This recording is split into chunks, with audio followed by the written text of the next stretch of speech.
We raise ducks, geese, chickens, cattle, trees. We've been experimenting with bees and pigs. Social media presence for us across YouTube, TikTok, Facebook, Instagram, where we've got about 4.5 million folks watching us. And this is maybe one of the struggles I have, why I don't necessarily call myself like a permaculturist, right?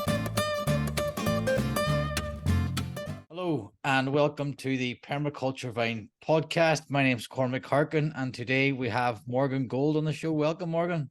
Hey, I'm really glad to be here, Cormac. Thanks for having me. Yeah, I'm delighted to have you on. I've been following you now since like July 2019 when I checked. Oh, that's quite a while then. I think I was just starting to raise my first geese back then. Yeah, so if I've been able to follow your journey, hopefully we can share that with people today. Do you want to just give a quick introduction? Sure. So my name's Morgan Gold, and I run Goldshaw Farm. It's a diversified farm operation here in Vermont in the United States. We raise ducks, geese, chickens, cattle, trees. We've been experimenting with bees and pigs and that sort of thing. And then kind of the other thing that I think we're probably more known for even is when I started the farm back in 2018, I really tried to figure out a way to market the duck eggs that I was going to start selling, which was going to be the first farm product. And so to do that, I just started making videos about kind of my experiences here on the farm. And that's built out a pretty strong social media presence for us across YouTube, TikTok, Facebook, Instagram, where we've got about 4.5 million folks watching us kind of across all the different platforms. Wow, that's a lot of people, a lot of eyes. Especially for our tiny little farm. Yes.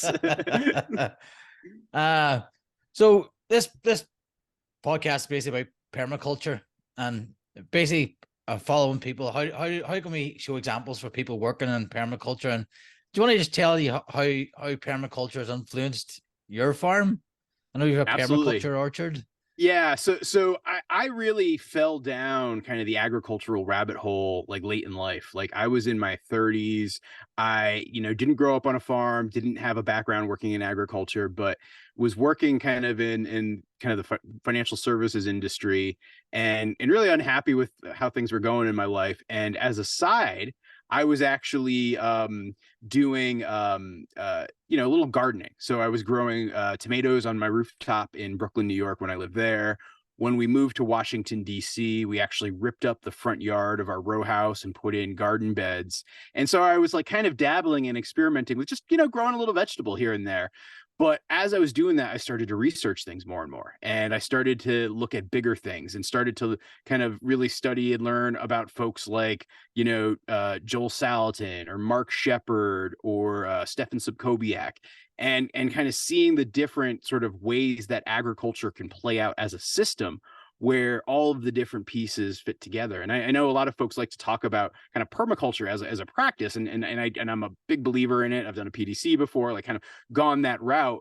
But what I've found kind of in practice more and more is just it's so much about thinking about that ecosystem and how all the pieces fit together. And so while I was, growing, vegetables in my garden in the city, I was dreaming of trying to do something bigger and broader and kind of more based in permaculture principles and more based in truly kind of trying to establish an ecosystem. And so that's what ultimately got us to looking at a way to try to escape the city and move up here to Vermont, which for folks who are not from the United States, it's all kind of on the eastern portion of the United States, but Washington, D.C. is like, very much a city, the capital of the country. Vermont is the far northern corner up kind of towards the border of Quebec and Canada, and it's just much more rural and much more remote, which is where we've been here since 2018. Right. A big change for you? Very much so. Yeah, it was a big shift where we ended up buying the farm in 2016, starting to fix up the house and make it livable. But actually in 2017, when we were still living in DC, I actually figured out a way to plant our initial orchard where we put in about 600 trees that were a mix of chestnut, hazelnut, elderberry, mulberry, apple, black locust at the time, and kind of put all of those together and did it, all on contour, did it in rows, did the rows interplanted with each other, very much following kind of the permaculture orchard principles of like somebody like Stefan Subkowiak, where, you know, like a row might have a chestnut followed by a black locust, followed by an apple tree, followed by another or followed by another chestnut, black locust, and like just having these patterns down the rows. And so that's what we planted initially in 2017 when we were kind of first starting things. But then when I moved up to the farm full time in the spring of 2018, that's when I started raising ducks, where we've added livestock into things as well. And how's the orchard coming along now? Have you got much off it yet, or still? It's sort of slow but steady, and I've been very much a follower of kind of the Bark Shepherd principle of STUN, of, you know, strategic total utter neglect, I think is how the acronym plays out, where it's, you know, put them in.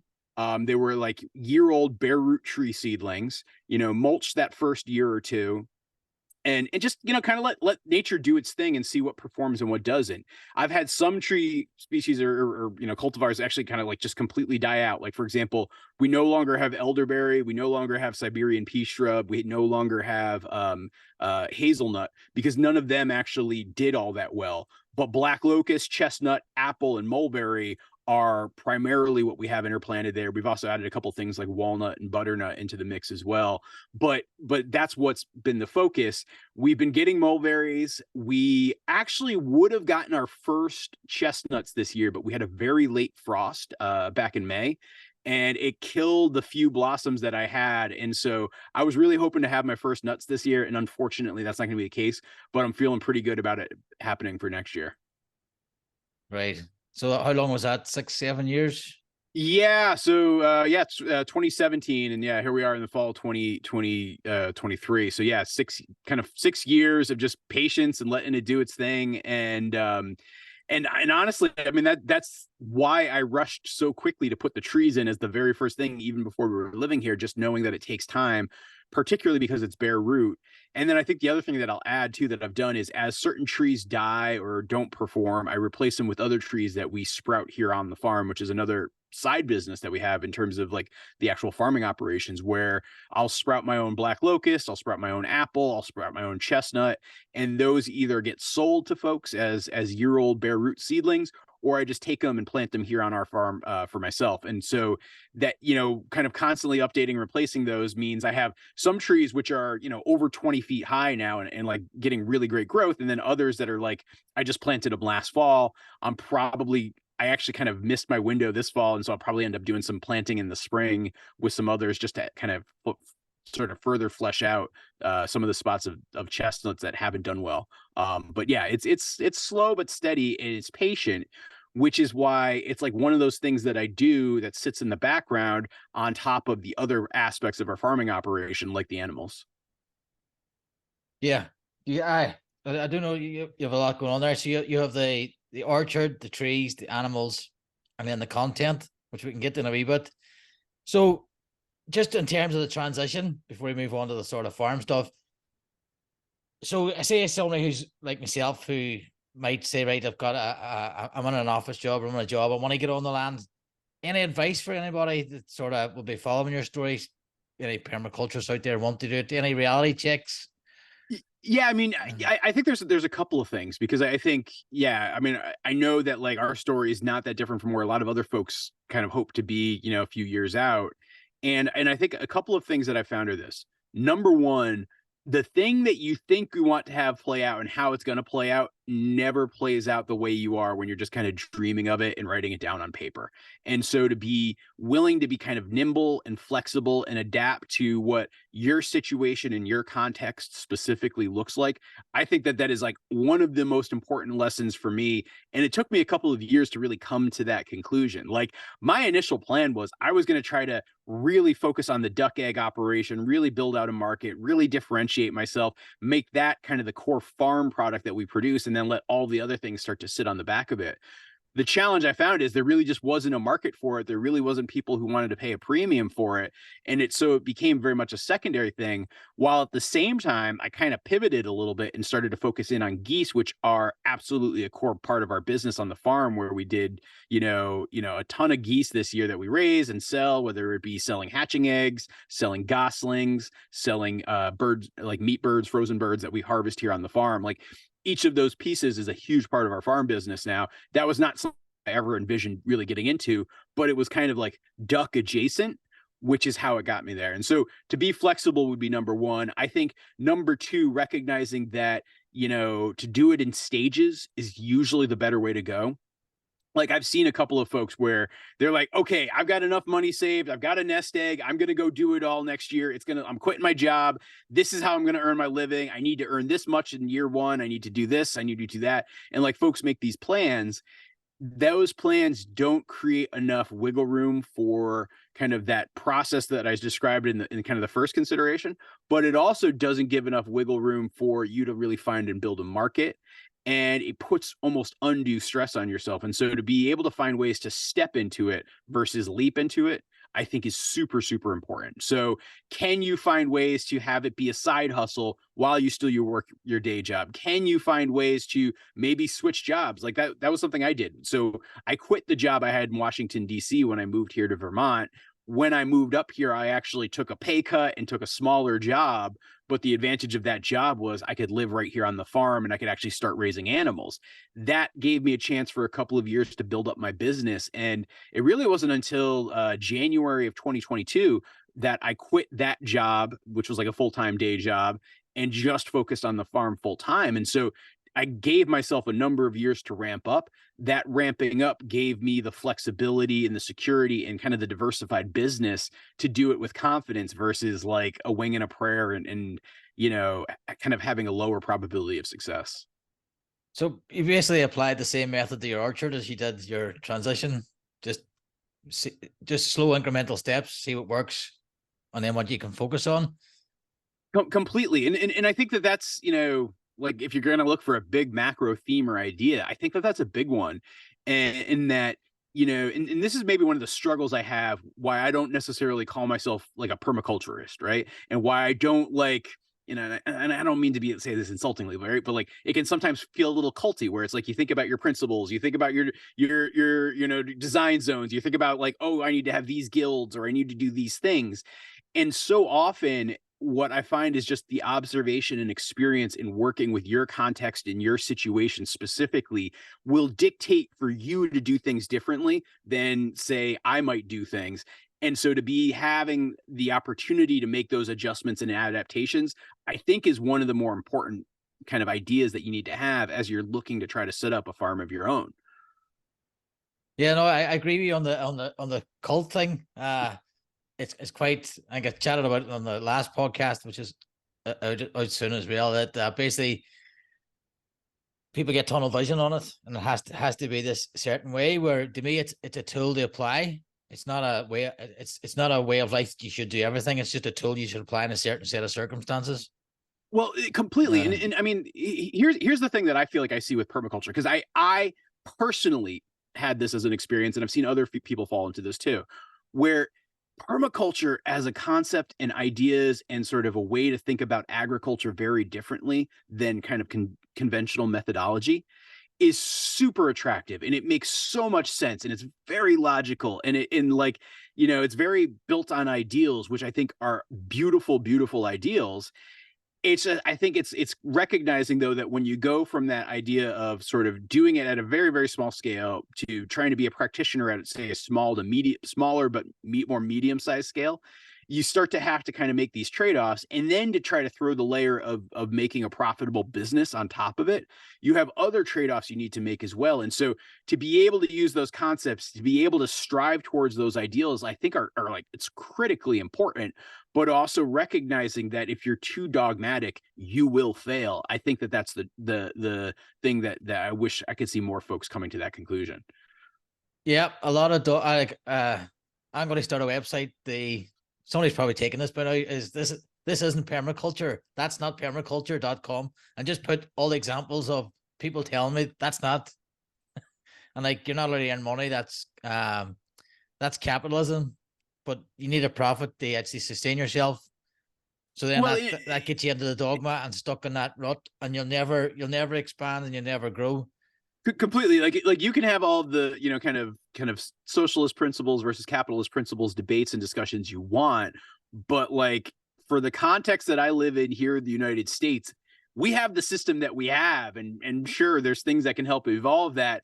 But for me to say, no, no, no, I'm going to sit outside of that and be different, I just don't think is practical. And so, yeah, I need to run a business. Yeah, I need to earn a living. Like that, I need to be able to pay the taxes on my land. Like those are just the facts and the reality of the situation. And so to work within that context is important if I want to continue to do this work. I think that's changing because just by me starting this and myself, I start noticing different things. So I know PINA, the Permaculture Institute of North America, they're starting to promote more entrepreneurship, more business. They try and get away from that. What was the sort of the cultish type of dogma views, which is I think is really encouraging. And there's a lot more stuff coming out now, like Sarah, we've had on Think Like a Tree. How do you run your business? And it is business focused, not entrepreneurial, what I think is great.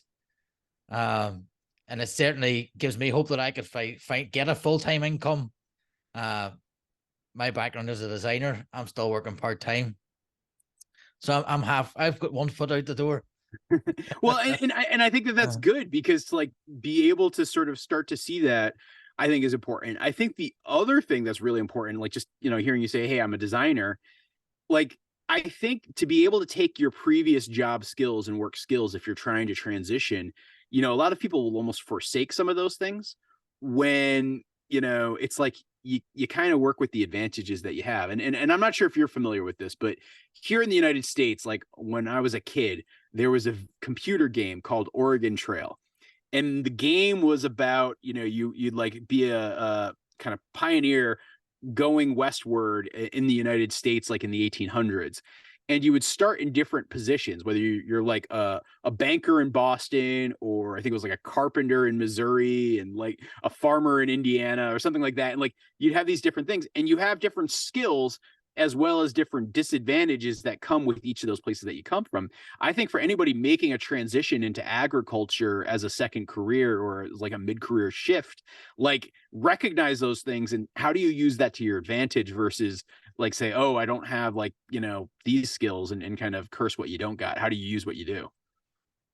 Yeah, well, I've said that as well. That basically, if you're a website designer, design websites for people in agriculture. If you're an administrator, become a VA for someone who's doing that. Pick your career that complements what your skills that you have, rather than trying to just like start afresh. Well, I think there's that, but then I think even the structure of your own business, you can play that, right? Like, so for example, for me, and I mean, this gets into kind of part of how like our farm has grown. I have always like had experience with like working with videos and doing marketing and content. And so when I was saying, okay, I'm going to have duck eggs, am I going to try to spend all my day like trying to just work a farmer's market and sell them there? Or can I find other ways to promote and sell the duck eggs through the internet? Is that an opportunity? That's where I took like kind of my traditional skills and was able to apply it. And so it makes my farm look very different than most other farms, but I still believe it's better to be different than be better. And so, I think that's how it can play out. And so it's not even just that. It's like, how do you think about the design of your farm? How do you think about using a strong design aesthetic to kind of the products you produce and how you put those out? Like, I think there's other ways to do it than just taking like a job that has like a connection to agriculture, but you're still doing the same thing. There's almost a deeper way to say, how do you apply those core skills that you have as a designer to agriculture, to a farm business? Like, I think that there's actually even more opportunity for innovation as folks start to do that. So you mentioned that you had a PDC. Did you do that before you came out, or before you were still in Washington? Yeah, it was like 2015, 2016. Yeah. And what I always ask, what format did that take? Was it online or in person? It was an online course, yeah. Like, and basically went kind of through it and just got to kind of soak up everything, and just it was nice because it served as a good like base and background of information, given that I had like zero agricultural roots. And I think a lot of folks will go down this. I mean, I'm sure folks even listening to this podcast are maybe in this stage as we speak, where it's like when you start to first get interested, you go down this research rabbit hole where you start to read certain books, where you start to listen to certain podcasts, where you start to watch certain videos on YouTube.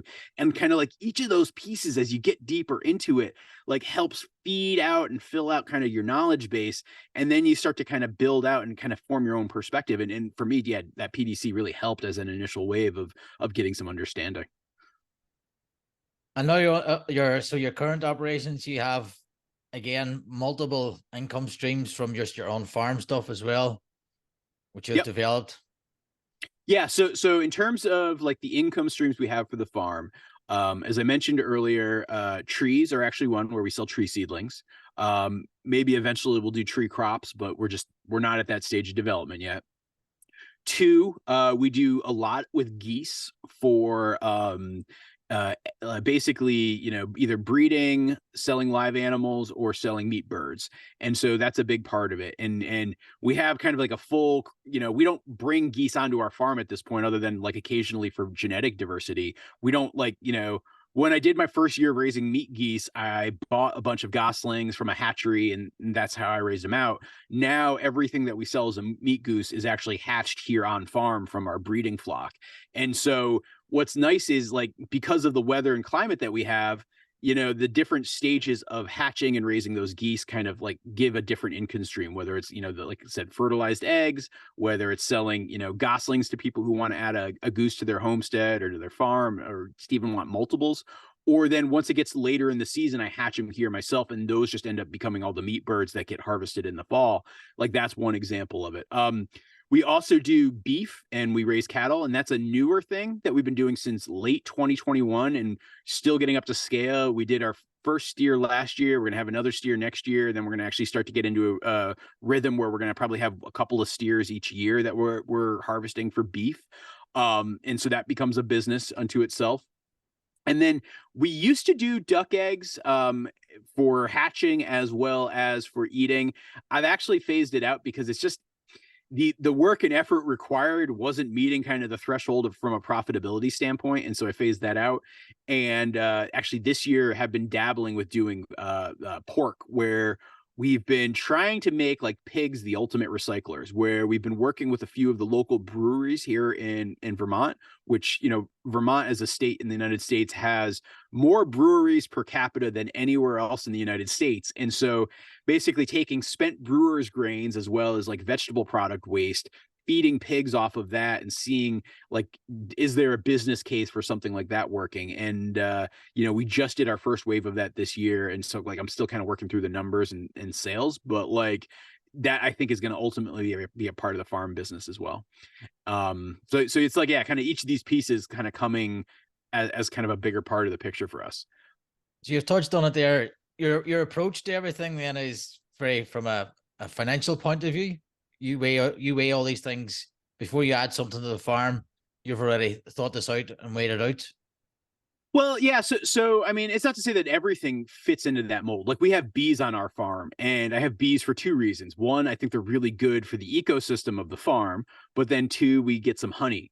We produce maple syrup here on our farm, not at scale, but it provides us all of our kind of sweetener for the year.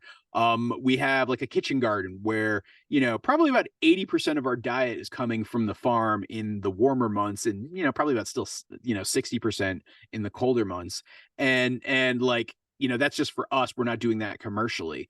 And so there's certain things that we do at what I'll call like a homestead scale, which those would be examples. But then other parts of it, like, this is what I see as the distinction between a farm and a homestead, right? Or a small holding, for folks in the UK, where if like I'm thinking about it as a business, that to me makes it the farm.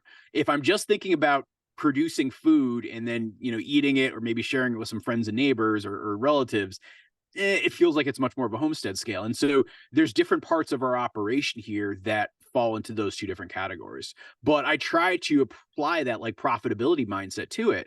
My background is in business, my background is in running businesses. And so if I'm not doing that and being true to that in terms of how I'm thinking about my farming operation, I feel like I'm missing something there. Yep. And then you have the other side, then the third side into the content business. Yes, that's which to be 100% transparent is absolutely the largest part. And like I would not probably be full time still even at this stage if it wasn't for that piece. But that piece has made it so that, yeah, I can just make either making content about our farm or running the farm be like what I do every day full time. And so I feel super, super lucky with that. But I think it's also important that you got to like keep saying that, because when folks see our videos on the internet and they're like, wow, this guy's able to do all this with like a handful of cattle and, a bunch of geese in the summer. And that seems crazy. I want to do that too. It's like, yeah, but you got to recognize there's a more complex picture in the mix. And I think for a lot of folks who have small farms right now, more and more they're finding that there needs to be some form of agro-tourism falling into their farm's business strategy. And so I consider like content, like the videos I produce on and put them on social media as a form of that, where I'll make videos, I'll put it up on, for example, YouTube. Then YouTube runs advertising against those videos. They then give me a percentage of that advertising, and so I get a check every month from them, which helps me pay my bills. And so that to me is similar than if I were to like say have folks come here on the farm and do tours. Or that to me is like similar, like I don't know if this is popular in Europe, but like in the United States, like goat yoga, where people can come and do yoga on the farm and like have a bunch of little baby goats running around, and it's adorable. Like that's a business. Or I have some friends who have a farm down the road where they have farm stays, where they have like little like cabins that people can stay on the farm and experience like farm life, and it's great. I don't do those things because I can make my agro-tourism fall in the form of social media content. But I think most small farms that I know that are successful small farms have some sort of element of that at play these days. Yeah, I think I heard somebody say to me before, like basically in one of these conference things, that basically if YouTube's not sending you a check every month, that you should basically, everybody who's doing anything YouTube should be sending them a check. So they should be on YouTube. It's like I think Gary Vaynerchuk says everybody should be a content agency, basically putting stuff out all the time. See, I actually don't agree with that though, because I think where I see it as, it's like you've got to do things that work to what speaks to you and connects to your strengths and to your passions. Because I see people out there, like, particularly on YouTube, but even like TikTok or other things, where they're doing videos and doing content because they feel like it's the thing they're supposed to do, but they're not very passionate about it. They don't really like doing it. They don't really like putting themselves out there. And I actually think it's 100% the wrong thing to do that if it doesn't fit you. Like for me, I have always been, since I was a little kid, and like drawing comics and sharing them and making like photocopies and giving them to people. I always loved telling stories and sharing that with people. And so for me, the creative aspect of making videos really fulfills a part that makes me satisfied as a person.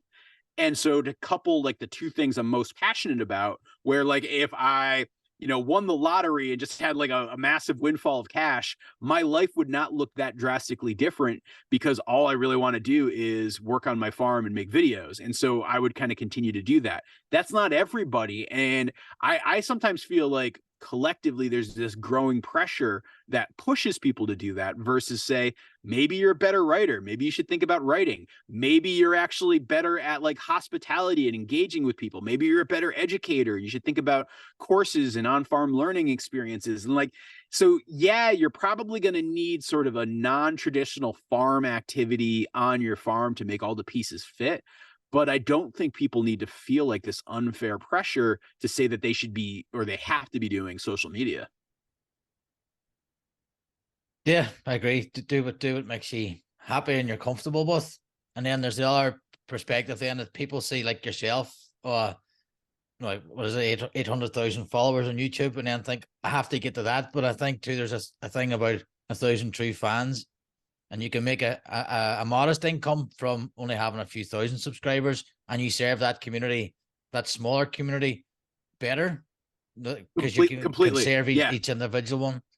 Yeah, which I think also gets to like, again, you can't be one size fits all. You really have to think about your context, your situation, and then form a strategy and plan that takes advantages of the strengths that you have, as well as acknowledges or works around the disadvantages that you might have. Yeah. And any future plans for the channel? I mean, well, go ahead. Sorry. Hey, sorry, you just started podcast recently. Well, yeah, so Yeah. I actually had the podcast for a long time. Like I think I Right. started like in 2019, and it was something I just kind of did. But sometimes like I'll do something and then just I have too much going on and I have to prioritize and say, okay, I just don't have the time realistically to do this. And so I dusted it off and picked it up again this summer. I kind of did it over the last few months as an experiment. And I'm working on actually updating and doing some stuff where I think I'm going to kind of spin it off a little bit in the new year. And so nothing to announce just yet on that, but there's some stuff coming there. Right. I think I heard you mention that. Uh, and then your book as well, Yeah, the I, kids' I think book. actually that has been the other big kind of Uh, other side development. So I put out my first book this year. It's called Toby Dog of Goldshaw Farm. It is the story of my livestock guardian dog Toby and his experiences first coming to the farm as a puppy a few years back. And it's a children's novel, and so kind of think of like books like Charlotte's Web or like gosh, I'm trying to think of another good example that's more European based, and I can't, so I apologize. But like, it really is an animal story with a lot of like interesting, quirky characters in the form of the animals here on our farm, as well as some of the wild animals and how all of they interact. And so that came out in September. It's available, pretty much on Amazon, Audible. There's an audio version where like I read it and I have some actors doing it. But I'm actually in the process right now this winter, now that I have more time on my schedule, of actually writing a sequel to it. And so that'll probably, if I can keep going at the rate I'm going at, that'll be something I probably put out towards the end of 2024. And so yeah, I'm really loving it too, because it gets to what I'm really passionate about storytelling and engaging people with the ideas of farming, as well as being able to like connect things with our farm to the broader world. Like I love doing that, and writing has just been sort of another thing I've discovered that allows me to do that in just a different way. I think it's amazing all the different threads you have, all the all the lines that are out there. Again, it's a good permaculture principle, diversification, and Well, but I mean, and that gets into where, yeah, well, this is why I still believe so much of the core principles of permaculture, where it isn't about just one thing. It is always about how the different pieces fit together. That's whether you're thinking about kind of the plants and animals within a given space, to thinking about how a community works, to thinking about how a business should be run. Each one of these things is its own unique ecosystem, and finding ways to create balance and stack functions and create connections, like that's really where the most magical stuff happens. Like and I think, for folks to kind of be looking at other parts of their farm in that same way that they might be thinking about the plant, soil, environment, and animal interactions. I think like not enough folks are doing that, in my opinion. and any advice, any pitfalls that you found that you've had to overcome, any challenges? Overall, oh golly, yeah. Like I mean, the number of mistakes I've made over the years could fill a book unto itself. I think that that's definitely one. But if I was going to chalk up one above all else, I think it is just being willing to accept the things you cannot control. It's almost like the Alcoholics Anonymous serenity prayer, where it's like, there are certain things you can change, and you really need to put your energy there. There's certain things you can't change, and just accept them and work with them. Is so much that I feel like probably the first couple of years I was just kind of fighting against nature and fighting against kind of the broader context, versus embracing it and trying to work within it and influence only the things that I can. And then when you're going through all that process, how have you managed that in terms of support? And is it like, have you like they say, they build a good network, get people in the business and stuff like that. How have you navigated that?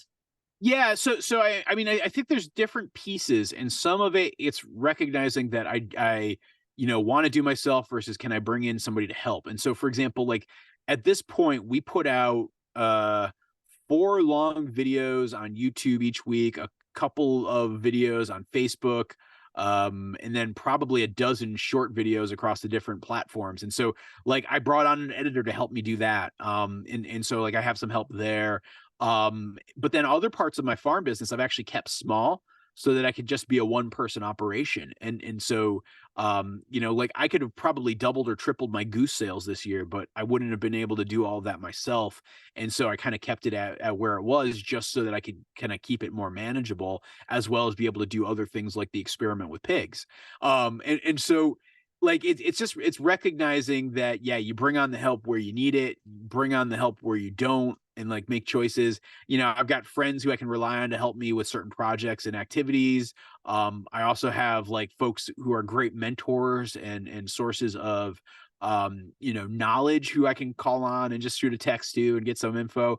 And then I also just have friends that I commiserate with, where we can kind of get together and you know, talk about the good and the bad, because I think, you know, so much of like working on a farm, right, can be lonely. Even if you're putting out content, that's still really just one way communication. And to be able to have like deep connection and you know, conversation with people who matter to you and can understand your perspective, I think it's important as you're pursuing like a farm dream to not lose the kind of sight, not lose sight of like just how valuable that is in and of itself.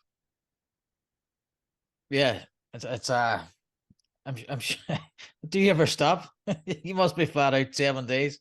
I mean, I do drive my wife a little crazy with it, but uh, again, this is where like if you're passionate about something, it really that's where the magic happens. And because like I love creating, because I love like, you know, I was outside actually working on our new barn and like installing some wiring stuff. Like I just love like hunkering down and doing that sort of stuff. And it's so much fun that, yeah, it stops feeling like work and it becomes about pursuing your passion. I think the biggest thing for me is actually finding ways to regulate and balance that, because again, all so much of life is about finding that balance and trying to keep things in that balance. That to me is the bigger part I have to find kind of the regulation on. yeah, I have no choice. My life's just chaos at the Well, but minute. it's recognizing that that's sometimes a part of it too. Like, uh, if you talk to me in say September, my life was complete chaos as well. I was launching a book. I was still like about to do my goose sale and process all my geese and like, you know, getting all my trees sold and doing all like all the farm stuff was going crazy. It was getting colder, so I knew I had a limited time for certain projects. And so I was just like running around with like a chicken with his head cut off. But now that I'm in like, you know, December officially, like I've got so much more time on my hands where my farm work, like the actual farm chores of the day, I don't know, probably take about 45 minutes. It's not, I don't want to overplay it. Like I'll probably actually go out this afternoon and feed the cattle hay, which adds on another half hour, but I only have to do that a couple times a week. And so it's like, you know, the amount of time I actually have to do farming is much less. And so that gives me a chance to tackle other projects around the farm that I wouldn't typically have that time, as well as just to rest myself and like recognize I can have that downtime to regulate. And so I think there's no shame in being chaos and all out, but you just got to recognize you can't do it for too long or you will pay a price in some way, shape, or form. It's, I mean, it's just like permaculture, right? Like if you continuously are extracting resources without giving back, you are going to ultimately find yourself in a place where your soil's barren. That's not that different with people. yeah, 100%. Marcus, anything else you'd like to add? Have we missed anything? We've covered all the bases there, I think. No, this is a great Uh, conversation. I could geek out on this stuff for hours. So I don't know if there's uh, anything else you wanted to dive deeper on, but thanks for having me. I really no, enjoyed chatting with I've you. really, I've enjoyed it. It's I say like I love watching your storytelling. It's a great way. I always enjoy them, and the examples you gave today are great. I'm going through a transition myself. I'm trying to get into that full time, but I don't want to be a farmer either. Because Well, I was for gonna me, say, it's so just what's your dream? Yeah, what are you hoping for? I'm just hoping for do some design work and have a small acreage, like nothing big. Half-acre kitchen garden, grow some potatoes. Not to avoid the stereotype or anything. I like a very lazy type of gardening, and then just a nice balance of being outside and doing some design work. I like the variety of looking at different properties. I enjoy that, and then that gets me out and about. And as well, I'd be quite happy at that. just working from home, doing some design. Most of my designs are remote designs. So at the minute, trying out to build my business in Ireland. So I have potentially some work coming up, so I can get out and about and start creating content. I'm hoping to start a channel in the new year, or start recording more sort of personal type stuff, because a lot of stuff we've done so far is hasn't been the best. It's been more lecture style content. But then again, it's just finding our feet, and it's getting that confidence. And I think now this is episode 36, I think it's 37, 38. So again, it's just getting used to being in the camera, talking to people. I couldn't have talked to you 30 episodes ago.